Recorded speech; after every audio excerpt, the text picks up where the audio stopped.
You know what's interesting? Not enough people are talking about the other hires being made in college football. Yeah, everyone has an opinion on Mike Elko going back to College Station or Jeff Levy headed to Starkville to create a rivalry with his former boss, Lane Kiffin, in the Egg Bowl. People have an opinion on Jonathan Smith leaving Corvallis and taking his talents out to East Lansing as the Spartans' next head coach. But nobody really is talking about programs like San Diego State, which has won multiple Mountain West Conference titles, hiring Sean Lewis, or when Syracuse brought in Fran Brown from Georgia, or another program that's been really kind of on the come up, or not really been that good. And Indiana kind of falls into that category. So let's go talk about what the Hoosiers should do following the firing of Tom Allen and who's the proper candidate to take over in Bloomington. If you are new here, welcome on into the channel. My name is Cole Thompson. I'm a radio show host based in Houston, and I talk college football daily. So if this is the type of content you enjoy, make sure you smash that subscribe button down below. Leave a comment telling me what you think should happen for the Hoosiers program. Tell your friends, your family, your sister, your brother, your mortal enemies, best of bros, your workout partner, your fraternity brothers, the drunk pass guy get passed out in a Publix parking lot, your entire church congregation about this channel. And as always, let's talk college football. By the way, if you want to give me a follow on social media, it's at Mr. Cole Thompson. My YouTube handle is at Mr. Cole Thompson. So when you hit subscribe here, make sure you hit follow on Elon Musk app. Thanks. Tom Allen's out of a job. I think everyone kind of expected this. You know, you had that one great year in the COVID-19 season where a lot of people thought you were shafted, and you finished inside the top 25 at 6-2. But things went south fast, and this is very common for the Hoosiers program. You know, you went 2-10, and then 4-8, and then 3-9, and you couldn't survive a 3-9 season, so you were shown the door. And I think Allen is a good defensive mind. I understand why the firing had to happen, but Indiana is a very tough place to coach. And it's not just because of the resources, although the NIL deals are starting to blossom there in Bloomington, but it's just challenging because of who you have to go up against when it comes to recruiting and when it comes to terms of talent and when it comes to coaches in general. It's a very tough job, and it's going to take somebody who understands really the area, somebody who understands what it takes to win, and really build a program in time to go ahead and be the solution for the Hoosiers. Because this is not something that you just look at and say, yeah, you know what? If I win here, I can win anywhere, because you could, but you still have to win. And you're going up against Wisconsin with Luke Fickell, and you're going up against Penn State with James Franklin, and Ryan Day at Ohio State, and Jim Harbaugh at Michigan, and countless others. Jonathan Smith, I'm going to tell you right now, he's going to change the program in East Lansing. So where do you go if you are the Hoosiers? I think that there's 4 candidates that would make a lot of sense, mainly due to their background with the Big Ten or their area knowing the Midwest. My top candidate is the same guy that was my top candidate for Syracuse. It's Jason Candle from Toledo.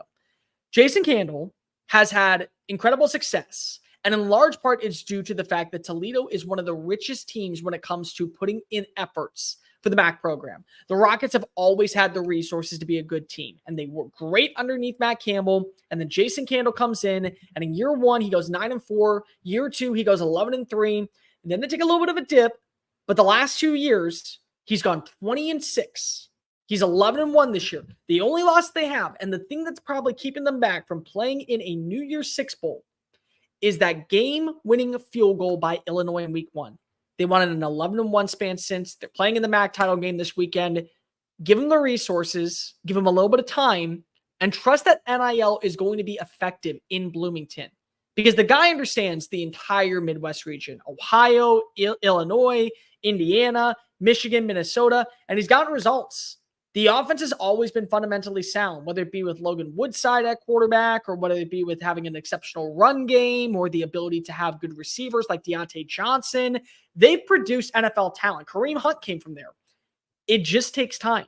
And I think that if you give Candle time, he would end up being a phenomenal hire. And the guy gets Midwest football. He's been around the entire area. Not just that, he's always been kind of in that vicinity. He went to Mount Union beforehand. He's a disciple of Matt Campbell. The main thing that really stands out for me when it comes to a guy such as Candle is that if you look at Campbell, his teams play physical. His teams are always well prepared, and they always play until the final whistle. And maybe that's exactly what you need in Bloomington. Maybe that's what you need for the future of this new Big Ten that's going to feature teams like Indiana alongside USC, alongside UCLA, alongside Washington, alongside Oregon, and the teams they already play. I think Candle would be an excellent hire because if he understands offensive systems, he's been around the block and he's paid his dues. And at some point, you have to realize for a lot of group of 5 coaches that aren't in like the Sun Belt or aren't in the American Athletic Conference, so Mountain West, probably I would also say the MAC, you have a better shot of getting a head coaching job at the Power 5 level if you're a coordinator at a Power 5 school. This might be Candle's opportunity to say, I did it this way. I've been here long enough. I've shown gratitude and success. Give me a shot at a Power 5 school. And I would agree with it. Next up, Chris Creighton of Eastern Michigan. You guys don't understand. Eastern Michigan was nothing. Like Eastern Michigan is a school nobody talks about ever. And for good reason. I'm not going to sit here and try and act like they're really this big team. They're not. They're a good MAC team that every single year has been basically kind of thrown to the wayside. But Creighton, who's also been there since 2014, Candle's been at Toledo since 2015, has seen instantaneous growth. They've been to 5 bowl games, which was a first for the ever in the program when he got there. You've seen them finish with a couple of 7+ win seasons. So 7-6 in 2016, 7-6 in 2018, 2021, 7-6.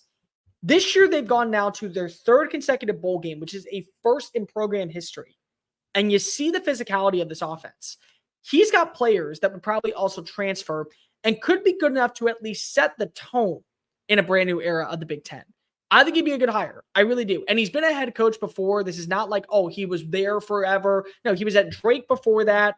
And before that, if I'm not mistaken, he was at Wabash and he won there. He was really good at Ottawa as well, of all places in the late 90s. So he's got over 3 decades of coaching experience. And maybe that's exactly what you need. Next up, Paul Chryst, former Wisconsin head coach. This is a guy that did win at Wisconsin. Like, did he set the entire persona of what Badger football was supposed to be, fighting for Big Ten championships and going to the college football playoff? No, he didn't. But he did win.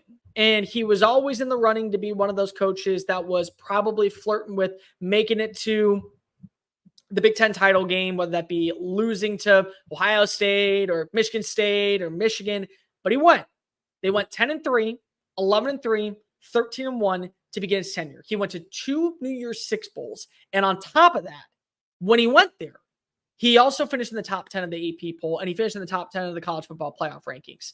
2019, they went 10-4. They lost the Rose Bowl. They went to 8 consecutive bowl games underneath his regime, and he finished 67 and 26. He also coached at Pitt before that. He was 19-19. He went to a bowl game his first year. Second year, they also lost the bowl game. He's been around. He gets the area. He's gotten teams to be ranked, and he's gotten teams to go to New Year's Six bowls. And right now, he's currently an special assistant to Steve Sarkisian at Texas. And look at the job that he's done there. He's helped out with Quinn Ewers. He's helped out with Arch Manning. He's helped out with Malik Murphy. And the biggest thing is that maybe, just maybe, you could get one of those quarterbacks if they were made available. Primarily, I would say Malik Murphy. If he has a good relationship with him, you bring him to Bloomington, that answers your most important position going into the future of the Big Ten. And he's got 3 years of eligibility left. So that's another big plus in your back pocket. It would allow you to set the tone and give you that ability to go ahead and really be that team moving forward. And that's what you're really looking for. Constant growth. I think Paul Chryst could do that. And I think that because if he's already had success in the Big Ten, it's kind of like Brett Bielema 2.0, where Bielema left in the middle of the night to go take the job at Arkansas, and then he came back to Illinois. Maybe this is the exact same thing you're looking at. And the last name, and this is a wild card, but hear me out. Why not Mike Hart? Mike Hart's currently the running backs coach at Michigan, and they play physical football. And sometimes the best case scenario for you to hurt an opponent is by building off of what the opponent does best. Michigan's a bully football team. Michigan's been a bully football team. They have great offensive line play. They do a really good job of utilizing the ground game for the last 2 years. Blake Corum last season was a Heisman contender, in my opinion. Donovan Edwards was an excellent change of pace running back, and very similar to a guy such as Roshan Johnson at Texas. You take Donovan Smith and put him in, Donovan Edwards, and you put him in another system, like anywhere else in college football that doesn't have an established running back, that kid's going off for 1,000. That kid's setting the tone for your offense. And Hart, he's young, he's up and coming. He's going to be a head coach at some point, and you don't need to always get the coordinator. Like Fran Brown is a phenomenal recruiter, and Fran Brown understands defensive concepts like no one's business, and he's done a good job learning underneath Kirby Smart for the last few years. That's why he got the job at Syracuse. You could do the exact same thing for Indiana. Give your time, allow NIL to be bolstered. He's going to sell the program because if he can tell you right now, I know what it takes to win. I won when I was a player. I won as a coach. I've been to the college football playoff. I've gotten kids to be finalists for Doak Walker Awards. I know what it takes to win. And maybe you need to go with the outside the box hire. And sometimes those are the best ones. Like Dabo Swinney was nothing. Dabo Swinney was a wide receivers coach at Clemson, and he got promoted, and people loved him inside the locker room. So he got a shot, and then he won 2 national titles. You don't need to always be a coordinator to be good at your job. Hart could be that. And if Hart is what exactly is needed for Bloomington, you at least make that phone call. But no particular order. Jason Candle, Chris Creighton, Mike Hart, Paul Christ. Those should be your first 4 phone calls. And basically, make one of them tell you no. Make one of them tell you no. If you can do that, I think the future of Hoosier football is actually trending in the right direction in the future of what is going to be the brand new Big Ten. Thank you so much for watching that video. Don't hit the X button yet. Make sure you hit subscribe to keep up with all of our daily content found on Just Saying It and anything else that we post on this channel. Bye.